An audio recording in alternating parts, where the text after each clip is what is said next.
volta com mais um Tecnopolítica e nesse episódio nós vamos tratar de uma questão crucial para o nosso país, crucial para a defesa e proteção de dados da nossa população e dados estratégicos do nosso governo. Nós vamos falar aqui com o Marco Aurélio Sobrosa Friedel, que é o representante dos empregados no Conselho de Administração do SERPRO. Ele foi eleito pelos funcionários do SERPRO. Ele está há 38 anos aqui na empresa, a maior empresa, eu acho, de tecnologia da informação, pelo menos em número de empregados, abaixo dos Estados Unidos, para não falar abaixo do Equador, é mais do que o Equador. O SERPRO é uma empresa estratégica do Brasil, então eu convidei aqui o Sobrosa. Obrigado, Sobrosa, pela sua presença, para falar sobre os riscos, os perigos dessa política que quer privatizar o SERPRO. E aí eu vou, sem mais delongas aqui, perguntar uma coisa, Sobrosa. Quais são efetivamente os riscos para o Brasil da venda, da privatização do SERPRO? Bom dia, Sérgio. Bom dia. Saudar a todos que estão nos ouvindo, né? Que estão nos vendo nesse momento, vão ver em um determinado momento. Um abraço especial aí aos empregados do SERPRO, Dataprev.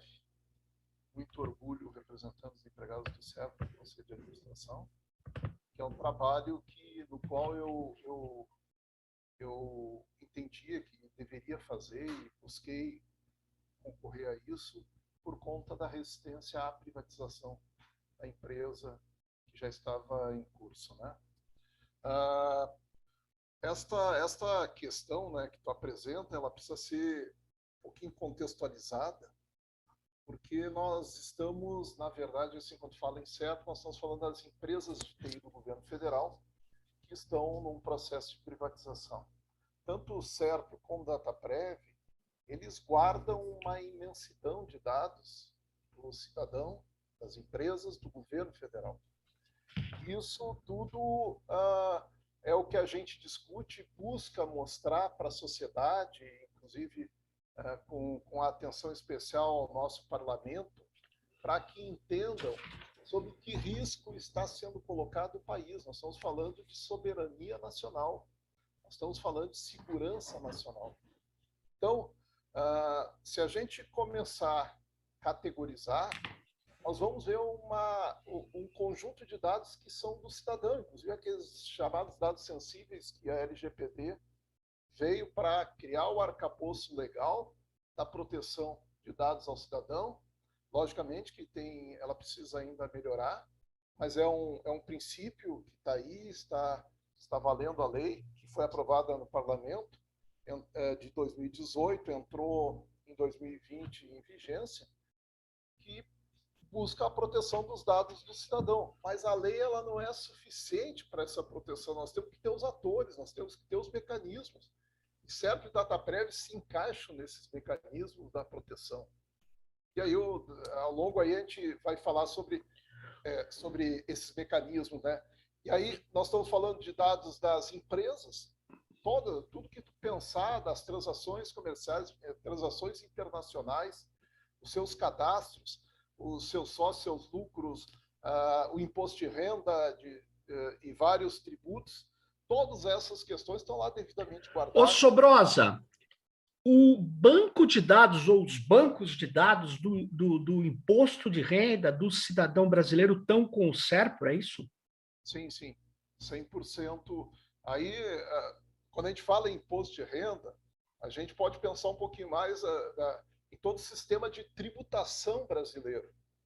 Então, nós estamos falando de fim social, nós estamos falando de IPI, nós estamos falando de imposto de importação, além do mais tradicional, imposto de renda pessoa jurídica e imposto de renda pessoa física, até é importante destacar sempre. O imposto de renda pessoa física, ele tem 30 anos como tratamento digital, no qual o cidadão se comunica diretamente com a Receita Federal por intermédio de um sistema de informação. Então, o que hoje a gente já está acostumado, baixa da internet, hoje já vem pré-preenchida a declaração, praticamente pronta. Ele só vai fazer a confirmação, fazer alguns lançamentos, mas isso surgiu há 30 anos no Brasil como pioneiro. O Brasil foi pioneiro no mundo. Vários países vieram ao Brasil copiar a solução. Então, esses dados, para dar uma ideia da situação atual do Imposto de Renda Pessoa Física 2020, 34 milhões de contribuintes fizeram a declaração, sem qualquer problema, sem qualquer entrave. Não houve indisponibilidade do sistema para ser armazenado. Então, quando a gente fala de 30 anos, nós estamos falando, na verdade, do SERPRO desde a sua criação. Ela foi criada com este princípio de poder fazer o processamento de dados do Ministério da Fazenda, da Fazenda... Da Receita Federal, principalmente, né? Exatamente. A criação do SERPRO. O SERPRO foi criado em 1964, durante um governo militar, que a gente pode falar tudo, mas tiveram uma visão, à época, uma visão bastante nacionalista, e que pena que isso não se mantenha tão aforado, né, nesses tempos. Mas no imposto de renda, chamar a atenção pelo seguinte: imagina, Sérgio, a tua declaração exposta. Porque um dos riscos da privatização é a exposição dos dados. Não é que com o SERPRO não poderia ocorrer a exposição, mas só que há todo um tratamento de segurança da informação, de bloqueio tal, que a gente impede invasões e impede a questão do que é o social, do empregado se valer, poder transferir. E tem na natureza da empresa, por ser uma empresa pública, por ser uma empresa de governo, naturalmente ela mantém os dados consigo, o que não dá para garantir numa empresa privada, vamos dar um exemplo, Facebook, de ir lá e fazer uma venda daqueles dados. Entendo. Nem a lei está ali. Então, se a gente pegar a questão do imposto de renda, pensa a tua declaração exposta, pensa a declaração de um jogador, do cidadão comum, de um parlamentar, com a sua renda, teus investimentos, teus dados bancários, teus dependentes, tuas doações, que está lá, doou para o partido X, ou doou para uma creche, aí alguém vai te cobrar, por que não doou para a creche do bairro? Doou para a creche do outro bairro. Então, uma exposição dos dados do imposto de renda é uma calamidade. Tu não vê país no mundo que tenha entregue isso para iniciativa privada. Todos mantêm a sua gestão. Então, é uma incoerência aí, permite eu aprofundar, não, mas estender um pouquinho a visão. A gente tem que olhar o conceito da privatização. Então, assim, ó, a gente tem logicamente, dá para dizer que, assim, aqui, todas as privatizações que estão sendo feitas no país, elas estão erradas, claramente erradas. Mas tem umas que estão mais erradas ainda.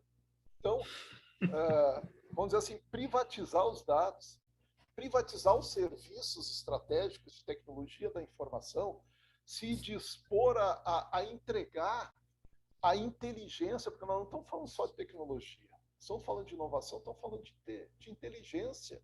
E mais sério ainda, o assunto é tão complexo, porque assim, ó, esses empregos de tecnologia da informação, que são empregos qualificados, ao ser privatizado, eles tendem a sair do país. Sim. Até porque quem vai comprar vai ser uma empresa estrangeira, vai ser uma empresa americana, coreana, japonesa. Mas, Sobrosa, deixa eu te perguntar uma coisa. Como é interesse dessa gestão especial do Bolsonaro, e já era me parece, do Temer, e já era interesse de vários grupos, né? Como é que eles estão fazendo com o SERPRO? Eles estão reduzindo contratos? Como é que Você está sentindo aí como representante dos trabalhadores do Serpro no Conselho, você está sentindo que medidas para, vamos dizer assim, adequar a empresa a uma certa privatização já está ocorrendo? E que medidas são essas? Sérgio, assim, ó, é bem interessante, porque assim, ó, nós estamos numa dicotomia. Enquanto há uma pressão do governo para privatização significa antecipadamente o desmonte, diminuição de quadro de empregados, etc., etc., existe toda uma linha estratégica que está sendo assim, é uma ansiedade da sociedade, é uma ansiedade dos órgãos públicos de cada vez mais ter a tecnologia da informação como suporte para o processo estratégico, para as políticas públicas, etc. Então, nós estamos vivendo essa dicotomia. Enquanto o governo, sem qualquer justificativa de fato, a não ser uma questão ideológica, ou a não ser interesses de um mercado de absorver, eu diria que é um ganho fácil, né, porque eu tenho tudo estruturado, e aí essa iniciativa privada que vai entrar, ela apenas vai se portar na visão da maximização do lucro. Nós estamos vivendo, então, dentro da empresa, essa dicotomia. Quanto a gente cresce, e cresce bastante significativamente, principalmente no que a gente chama de serviço multiclientes. Para tu teres uma ideia, o Serpro, a receita do Serpro, a questão de 3 anos, esses serviços para empresas privadas, para órgãos que não dependem do OGU, representavam 2%. Hoje, o faturamento do Serpro, já na ordem de 13%, 14%, 15%, até isso vai variando rapidamente, ele já vem desse segmento de multisserviços. Quando eu falo, vou dar um exemplo aí de um serviço esse multiclientes, o emplacamento de carros com essa nova placa, né? Isso é um serviço que o Serpro gerencia do ponto de vista das informações. Então, cada placa cada veículo que é emplacado, o Serpro recebe por isso. Então, e quem paga é a empresa lá responsável pelo emplacamento. Então, tu mostra assim, ó, uma expansão da empresa, tanto do ponto de vista de clientes. Hoje a nossa carteira lá, ela acho que é superior a 15 mil clientes. Então, nós estamos falando de órgãos públicos, federais, municipais, estaduais e iniciativa privada. Hoje a nossa maior carteira são essa iniciativa privada, mas aí vamos entender o que é isso. Eu estou vendendo, na verdade, um serviço que é prestado para a sociedade. Então o Serpro está levando isso de uma forma, de uma distribuição mais seletiva, mais célere também. Ela é seletiva para que o serviço à sociedade seja melhor prestado. Um outro bom exemplo, só para voltar, a questão das multas de trânsito. Não sei se já viu. O cidadão hoje pode pagar a multa com 40% de desconto se usar um app. Esse app desenvolvido pelo Serpro, e o processo das multas, gerenciamento das multas nas cidades, feitas pelo Serpro. Então, apesar que eu estou recebendo do município X, mas o serviço está indo para o cidadão que cometeu uma infração, mas vai receber imediatamente a notificação que foi multado, teve uma multa de trânsito, e ali se ele pagar no prazo, ele vai receber um desconto de 40%. Mas, Sobrosa, é interessante você coloca, eu até vou te perguntar sobre um outro app que está dando uma polêmica aí, mas antes eu queria te perguntar uma seguinte questão. Quanto que fatura o Serpro, mais ou menos hoje, E quem é que tem bala na agulha, dinheiro, recursos para comprar o Serpro? Você tem informação de quem está interessado nisso ou não existem essas empresas? Então, do ponto de vista de tamanho, né, o Serpro é uma empresa, para simplificar, de 3,4 bilhões. Esse é o valor faturado anualmente. Se Anualmente. pegar os últimos 3 anos, nós estamos na média aí de 3,2, 3,4 bilhões por ano. É um valor absolutamente significativo de interesse aí de muitas empresas, né? E aí, já que falei de faturamento, o Serpro teve um lucro em 2020 de 460 bilhões de reais. Peraí, Sobrosa, essa informação é interessante. O Serpro deu lucro, então? 400, mais de 400 milhões. 462 milhões, para ser exato. Desses 462 milhões, 220 milhões retornaram aos cofres do Tesouro Nacional, como pagamento de dividendos. Então, o Serpro passa a ser um alto negócio para o próprio governo, do ponto de vista. É uma empresa não dependente, sustentável, com lucro estabilizado. Aí, nós estamos falando dos últimos 3 anos. Tivemos, acho que em 2018, um lucro na casa de 250 milhões, não estou enganado. Já em 2019, um lucro na casa aí próximo dos 400 milhões e 2020, 462 milhões. Então, nós estamos falando de uma empresa sustentável e boa parte desse lucro vai para dividendos, mas boa parte vai para investimentos. Então, o Serpro, em 2020, foi a empresa estatal que conseguiu conseguiu cumprir a questão toda do seu investimento entre as estatais, é aquela que teve a maior efetividade em investimentos.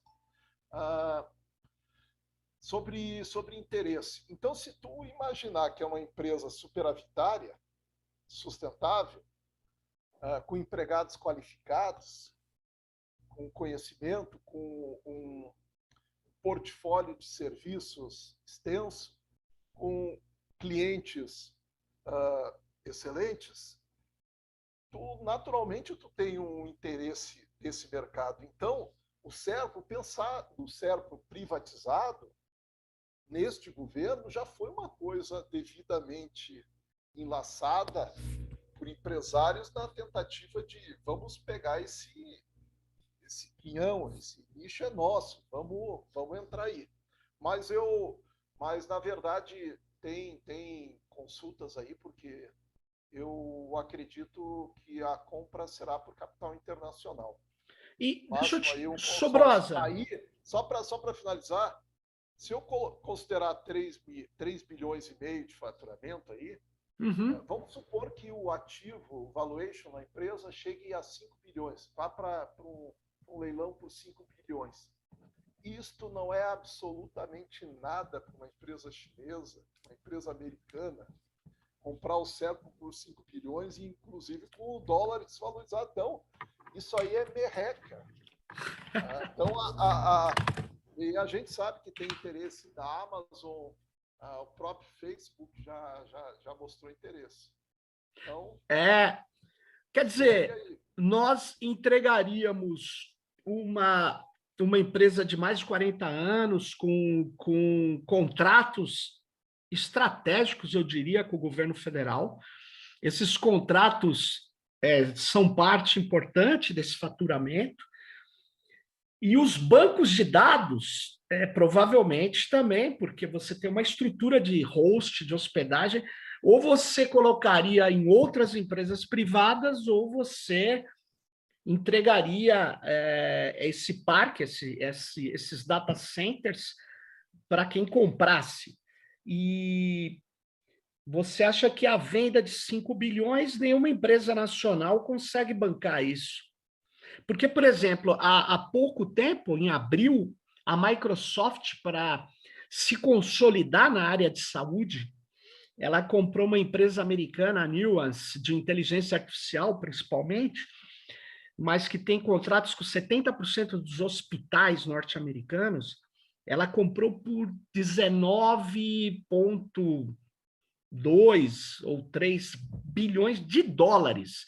Ou seja, para um Facebook ou para a própria Microsoft comprar o Serpro, no momento que o dólar está muito alto em relação ao real, é muito fácil, né?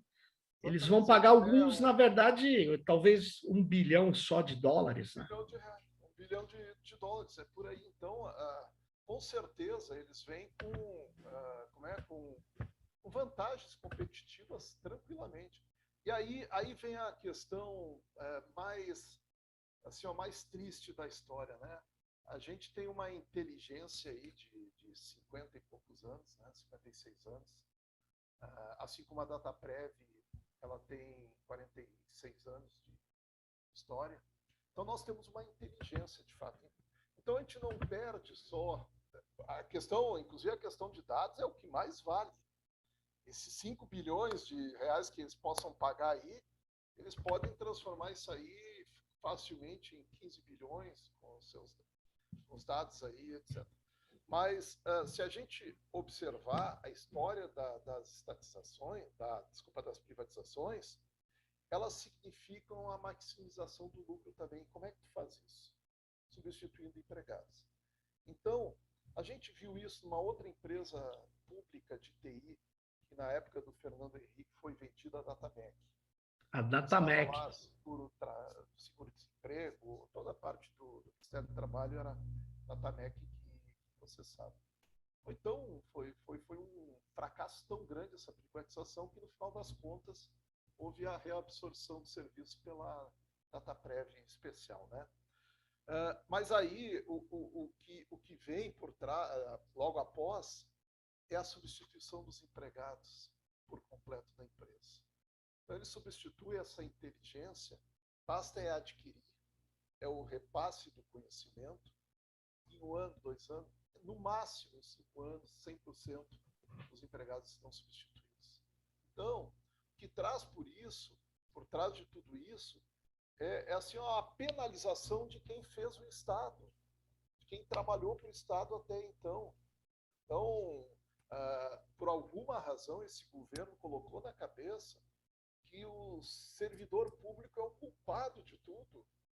Entende? A PEC 32 ela vem para arrebentar o serviço público. Então, é uma coisa tão descasada, tão absurda, que não entende. Só que, como eu falei anteriormente, nós estamos falando, sem entrar no mérito de privatizações, eu não posso privatizar dados. Eu tô privatizando questões sensíveis do governo federal, questões estratégicas. Mas agora, deixa eu só te falar sobre essa questão estratégica. Eu não sei se você conhece um aplicativo que o governo lançou recentemente, que chama sougov.br.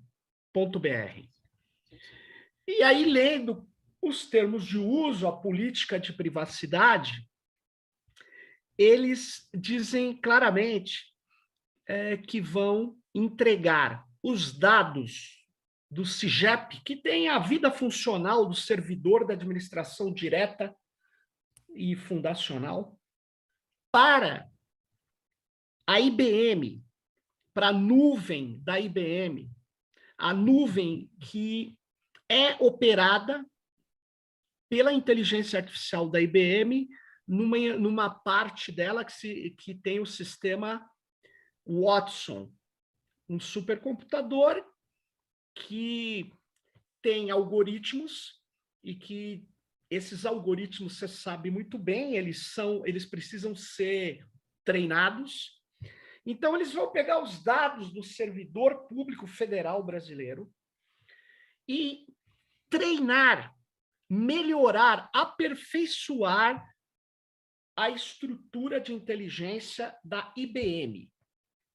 Por quê? Por que eles não fizeram isso no Serpro? Porque eu imagino que eles estão entregando esses dados para criar um sistema automatizado de resposta lá para o cara que vai falar no aplicativo. Aí eles estão entregando, na verdade, a base de dados.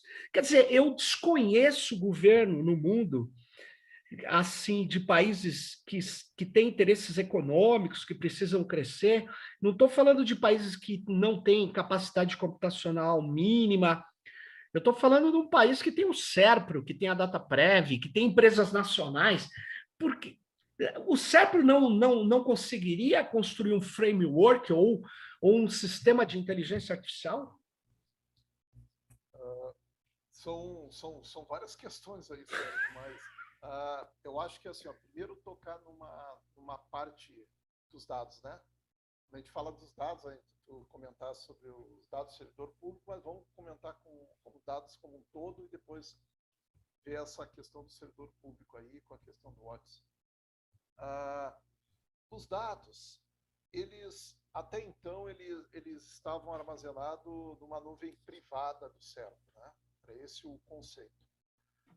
O modelo que se pratica de tecnologia da informação no Brasil, e aí se pratica no SERPRO, se pratica na DataPrev, são parcerias.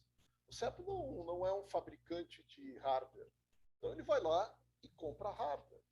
Ele não fabrica, ele não cria sistemas operacionais.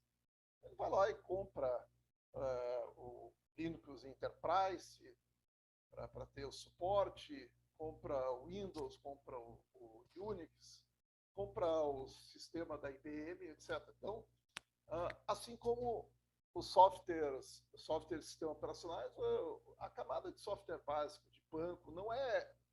Ou seja, nós não fabricamos um sistema gerenciador de banco de dados.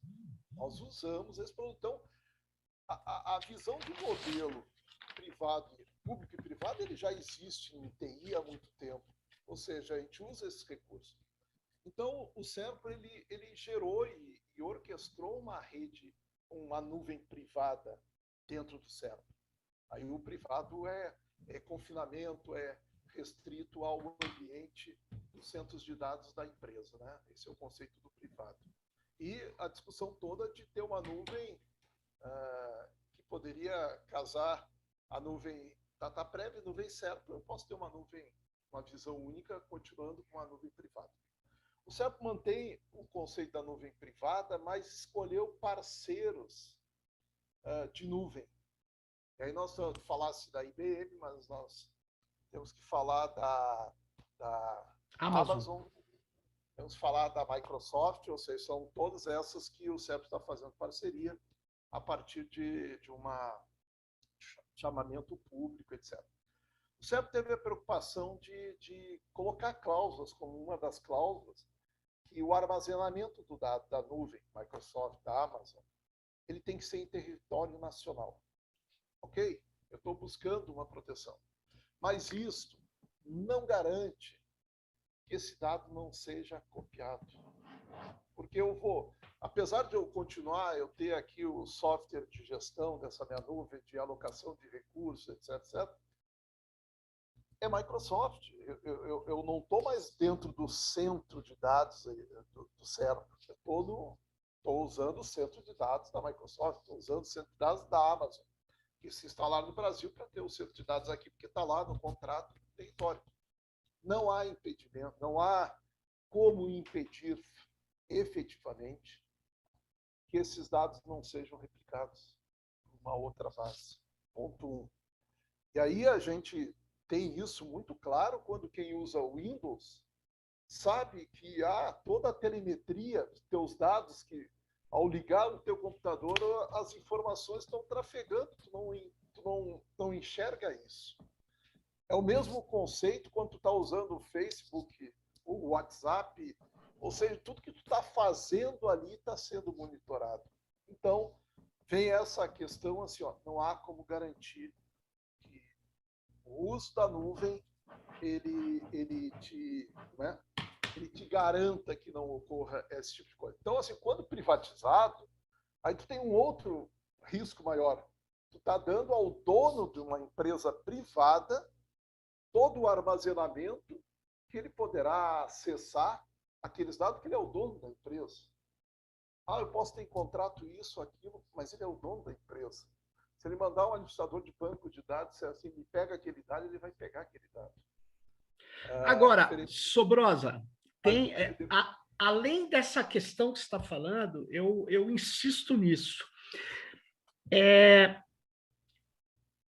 Quando você pega uma estrutura de deep learning, ou hoje o que se chama de inteligência artificial, na verdade, são sistemas algorítmicos que extraem padrões. Por isso que eles chamam de aprendizado de máquina. A inteligência artificial especialista, baseado em raciocínio, vamos dizer assim, similar ao do humano, essa existe, mas ela não está sendo amplamente utilizada pelas nuvens, por isso que você descreveu. A inteligência artificial que está sendo utilizada é baseada em dados, né? E aí, mesmo que você entregue para uma empresa dessa, você está aprimorando, treinando, o termo que a gente usa é treinar, você está melhorando sistemas dessas empresas. Mesmo que elas não copiem os seus dados ou devolvam os seus dados, ela já extraiu o padrão.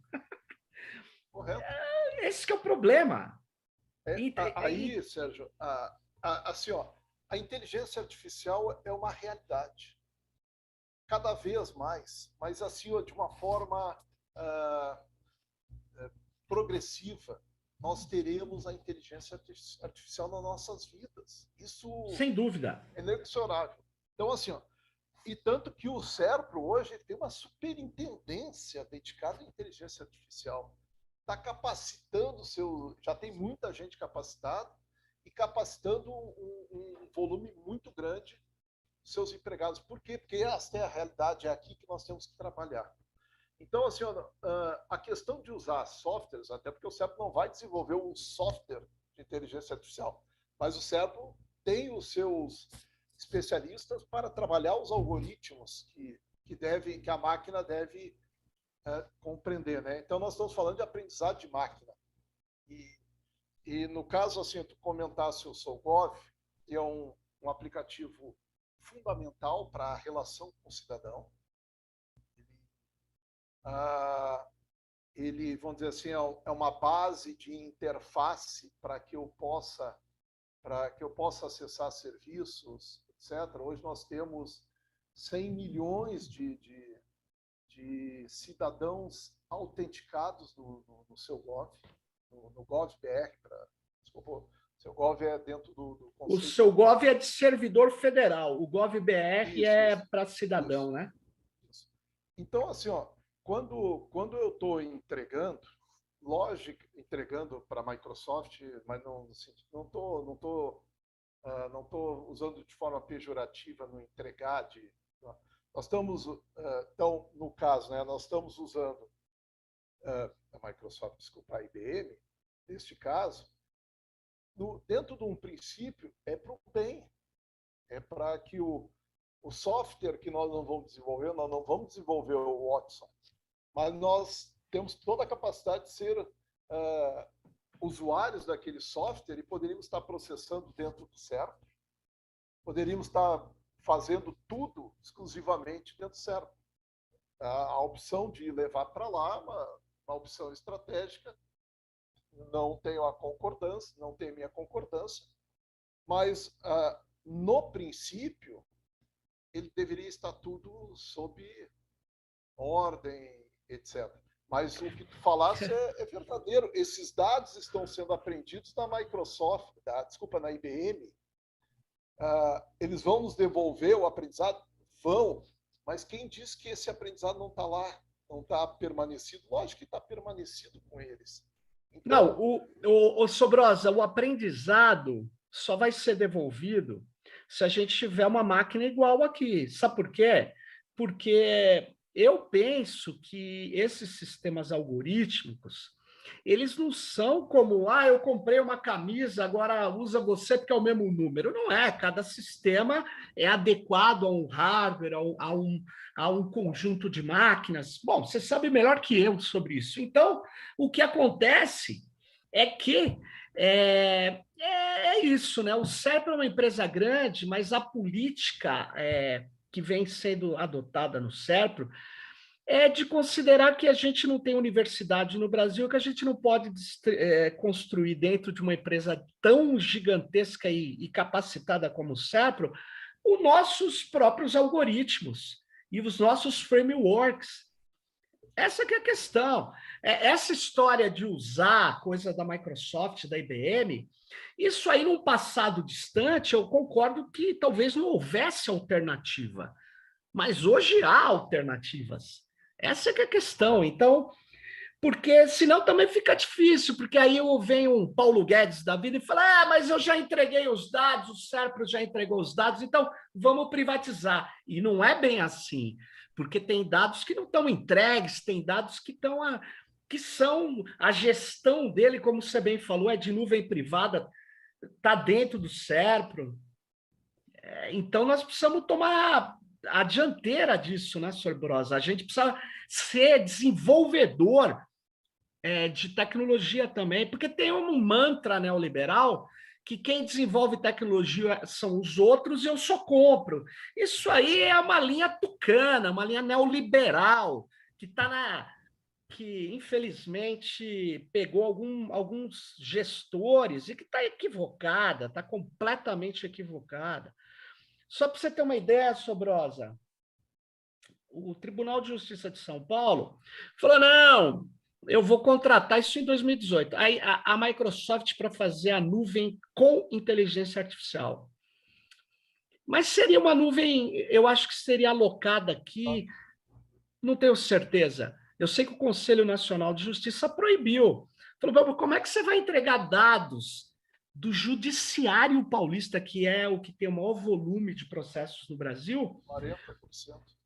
Para ser tratado por uma empresa que tem interesses e que vive agora de tratamento de dados. O setor de tratamento de dados da Microsoft cresce. A Microsoft, em breve, o que ela ganha com o sistema operacional vai ser bem menor do que ela ganha com nuvens, se é que já não é. Correto. Correto. A gente tem que olhar as questões que deram erradas e as questões que deram certas. Eu tenho a certeza que a nuvem privada, Serpro, ela deu certo. Então, eu estava no momento Sim. da expansão. Foi optado por esse modelo, eu discordo desse modelo. Sei que o Serpro está buscando se precaver todas as questões, mas uma coisa é a linha, é o que está, a linha morta lá do contrato, outra coisa é a realidade.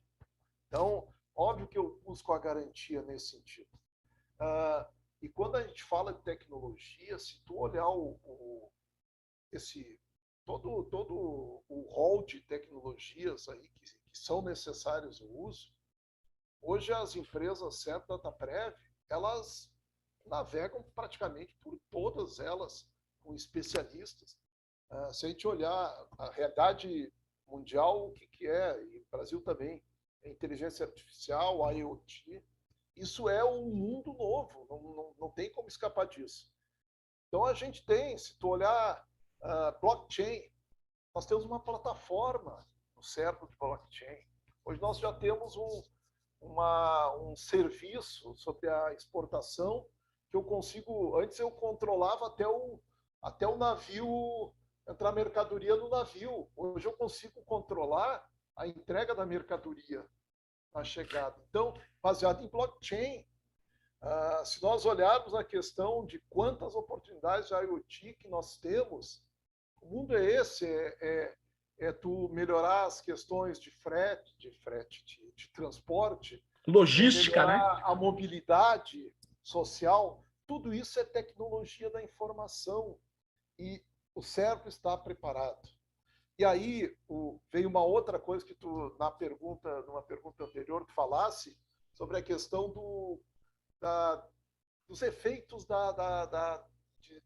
desse caminho da privatização na situação atual, né? Nós estamos precisando de mais empregados. Nós precisamos de concurso público. O CEP recentemente fez um concurso de temporário. Então, temporário, não vai ter DNA, eles vão ficar 2 anos na empresa e vão ser obrigados a sair. Então, não é assim que se faz. Então, o conceito sobre a empresa, os olhos de quem está dirigindo o governo está olhando erradamente. A empresa, ela com empregados, quanto mais tiver mais empregados, mais serviço eu vou oferecer para o próprio governo. Então, é uma coisa que tem que ser pensada. Só para ter uma ideia, os quadros hoje, né? O CEP tem 8 mil empregados, na verdade tem menos de 8 mil empregados. Nossa, ele perdeu empregados então, não foi, Sobrosa? Porque quando eu Foram fui... feitos PDVs aí sucessivos. Ah, chegou a ter mais de 10 mil empregados. O Serpro, lá atrás, teve 25 mil empregados, mas era a época do intensivo mão de obra, da digitação. Ah, entendo. Mas há pouco tempo o Serpro tinha 12 mil empregados. O grande problema é que quando sai um empregado, ele leva a sua inteligência junto. Inteligência do negócio. Então, a gente vem diminuindo. Então, daquilo que eu falei da dicotomia, a tendência é diminuir mais ainda. Então, porque isso reduz custos, isso fica mais interessante para o mercado comprar. A substituição, aquela que eu falei dos empregados, não pode ser feita imediatamente, porque eles precisam arrancar da cabeça dos empregados do CEP o conhecimento para passar para um outro que vai receber salário 1/3 do que recebe o atual empregado. Essa inteligência ela vai sendo perdida. Então, nós estamos precisando fazer reforço. Nós temos hoje um backlog imenso na área de desenvolvimento. Então, o que o CEP está fazendo? Subcontratando, fazendo concurso temporário, algo que não dá visão de longo prazo para a empresa. Então, isso é a pressão da privatização. E aí, deixa eu só comentar a privatização, que o Dataprev e CEP elas foram inseridos no PND, o Programa Nacional de Desestatização. O D de desestatização é um nome mais elegante. Privatização. Foram inseridas em janeiro de 2020. Aí o BNDES assume esse processo. Ao longo de 2020, a pandemia ajudou a nós a dar uma atrasada nesse processo. Mas ao longo de 2020 eles fizeram um planejamento e fizeram então ao final lá início também de 2021 a contratação de 2 consórcios. Um consórcio onde está inclusive a Accenture, foi um fracasso também na Dataprev, quando tentou fazer o downgrade dos Ulysses. Está lá, é uma das empresas do consórcio que está fazendo um estudo para definir um modelo de privatização ou modelos de desestatização de CEP Dataprev. Eles já observaram a complexidade, não estamos falando de empresas de commodity que vende gás, nós não estamos falando disso. Estamos falando de inteligência. Então a complexidade é muito maior. E aí os cronogramas vêm atrasando. A privatização de Dataprev Service já esteve para o último trimestre de 2021. Então, vamos entender que privatização é o leilão aquele que vários seguram o martelo, querem estar na foto ali para bater o martelo que compraram a empresa. Estava para o último trimestre de 2021. Ele mudou para o primeiro semestre de 2022.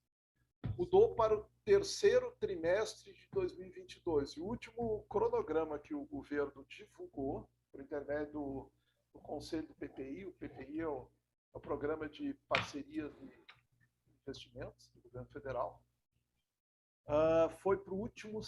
Então, agora ele está caracterizado como o último semestre de 2022, concorrendo com a eleição presidencial. Mas, com certeza, nós vamos empurrar esse negócio para depois da eleição, para a gente sacramentar o cancelamento dessas desestatizações. E aí, para ter uma ideia, no cronograma do governo federal, ele coloca ainda para este ano, no terceiro trimestre de 2021, a extinção completa da Ceitec, aquela empresa de semicondutores. Está faltando semicondutores para a economia decolar, e o Brasil vai e fecha a única fábrica de semicondutores da América Latina. É algo assim inexplicável. Ou seja, Peraí, Sobrosa, ele fechou já? Ele não conseguiu... Por decreto, mas está uma briga jurídica. O próprio TCU apontou uma série de irregularidades no fechamento da Ceitec. E, inclusive, recentemente tem um parecer do Tribunal Regional do Trabalho, da 4ª Região, sede no Porto Alegre, que determina que os empregados sejam readmitidos, empregados já demitidos. Então, há uma briga jurídica. Porque as pessoas, qualquer bom senso, observa o equívoco. Eu estou dando um exemplo de uma. Então, cada privatização, cada empresa que a gente pegue, está sendo privatizada, tu vai encontrar inúmeros erros. Mas nesse caso, Sobrosa, do Ceitec, ele não está nem privatizando, ele está extinguindo a empresa, né? É extinção, é fechamento lá, vende os equipamentos, tá? É extinção.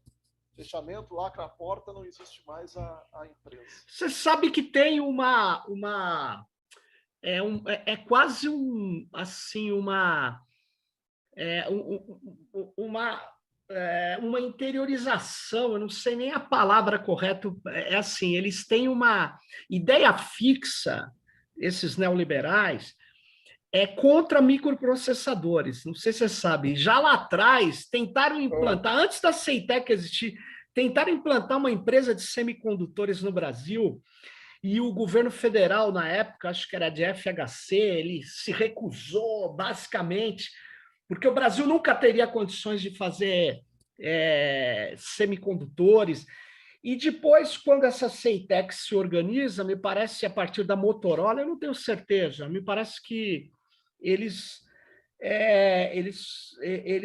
conseguiram se estabilizar e agora vem novamente a ideia de ceifar e não de adequar a empresa, modernizar, investir, aproveitar a inteligência, que é um negócio fundamental nessas áreas críticas, né? Semicondutor é crítico, né? Todo mundo sabe.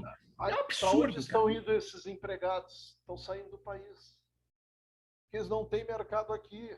Não tem. Ou seja, a gente forma, as nossas faculdades formam o profissional cientista e ele é obrigado a trabalhar fora do país. É aquela miopia e o retrocesso. E aí, assim, falando de privatização, a questão do governo FHC era um governo privativista, claramente isso. O atual governo ele é privativista e entreguista. Está entregando o país, é uma coisa absurda. Quando a gente pega um pré-sal e entrega, olha, não dá para entender. É olhar e aí... Na verdade, República das Bananas e a gente tem que aceitar. Sobrosa, na verdade, eu falo em todo lugar, mas não custa nada eu repetir aqui para você.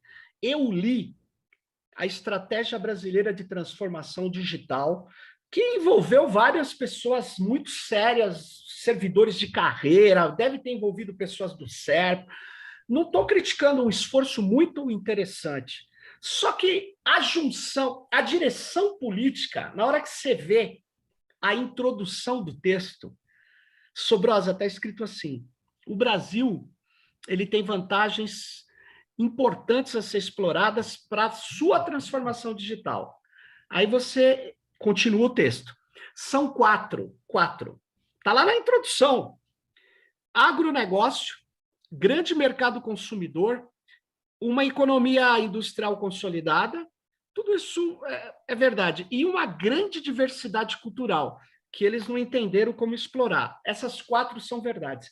Mas em nenhum momento está escrito assim, Sobrosa, e um sistema de ciência e tecnologia com universidades que, se não são de ponta, são universidades muito avançadas. Eles desconsideram os institutos de pesquisa e as universidades brasileiras. Sabe por quê? Porque eles desconsideram você deixar de ser um país comprador, um país consumidor. Então, é uma lógica dos neoliberais do Brasil ser um território de passagem. Correto? É um Extração. Conceito. Mas aí, Sérgio, para aproveitar, obviamente que nós não podemos ficar de braços cruzados, né? Sim. Então, a partir do momento que o Serpro foi alçado, né, o termo inserido lá do PND, né, um grupo de empregados voluntários de Dataprev Serpro se reuniram e começaram um movimento. Nós temos uma campanha instituída. O nome da campanha é Campanha Salve Seus Dados, que é até para conhecer, é fácil, salveseusdados.com.br, salve seus dados tudo junto, salveseusdados.com.br, lá está todas as informações. E qual é o objetivo? Eu até comentei no início, é passar uma mensagem para a sociedade desses riscos da privatização, da exposição de dados, da inteligência, do risco de fraudes, do risco da exposição dos dados, do risco da soberania nacional. Então, essa campanha, ela foi instituída, a gente vem cada vez mais agregando colaboradores, ela autofinanciada, é óbvio, os empregados tiram do seu salário para buscar, por quê? Mas a gente tem que fazer um movimento muito forte, a transmissão da mensagem para a sociedade geral, então usando as mídias sociais para isso. Por isso, te agradecer por essa oportunidade. E também um trabalho no parlamento.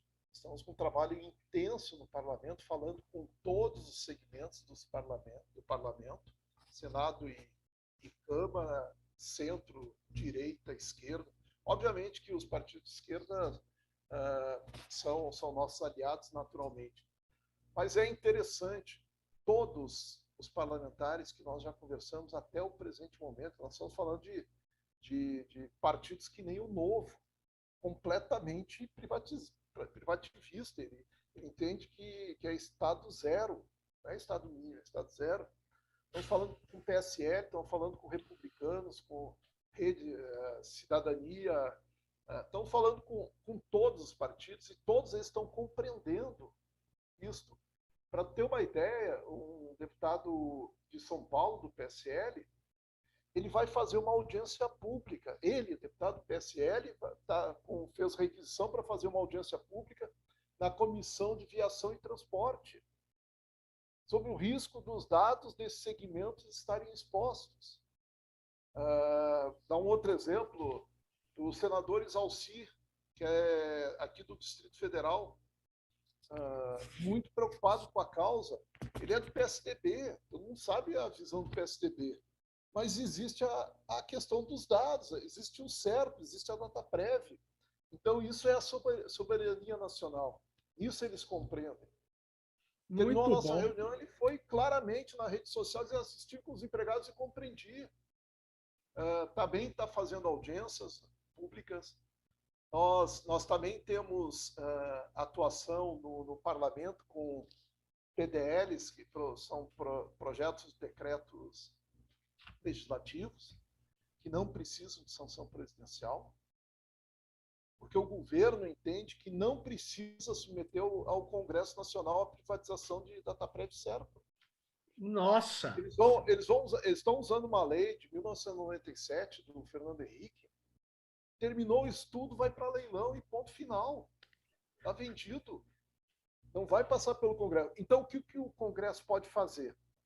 Ele pode gerar leis que vão de encontro a essa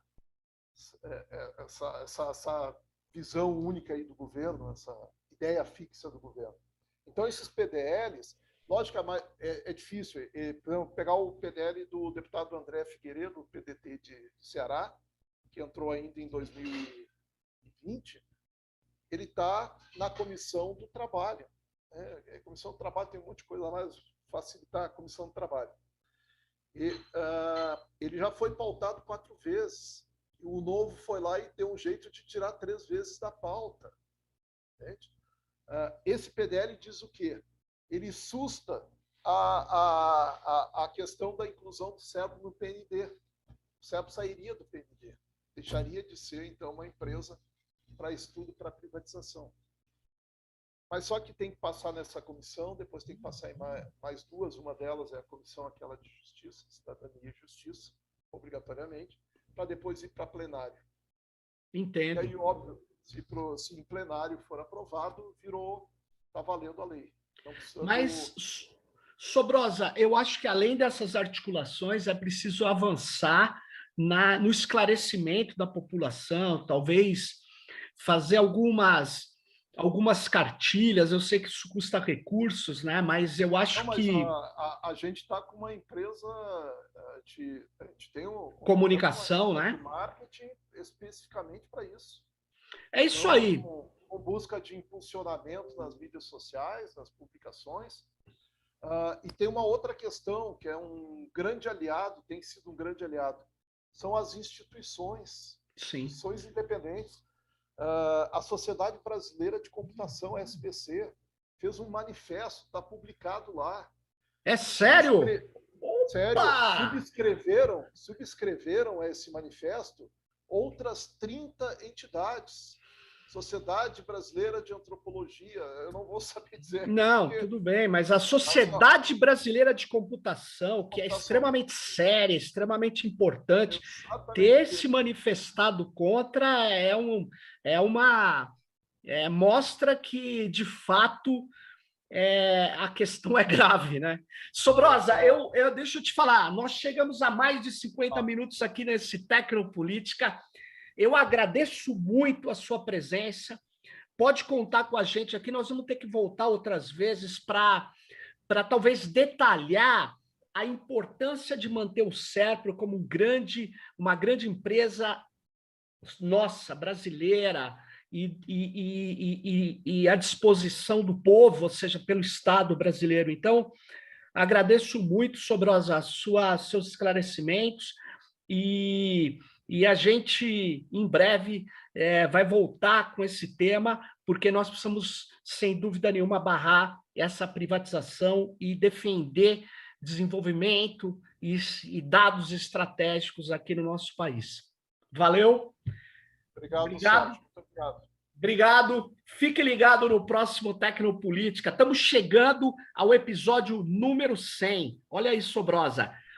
Pede aí para o pessoal dar um clique aí, seguir o nosso canal. Episódio número 100 vai ser no dia 15. Nós vamos fazer uma live ao vivo. E porque, fazer 100 episódios são praticamente mais de 100 horas de gravação. É isso aí. Fique ligado no Tecnopolítica e até a próxima. Valeu!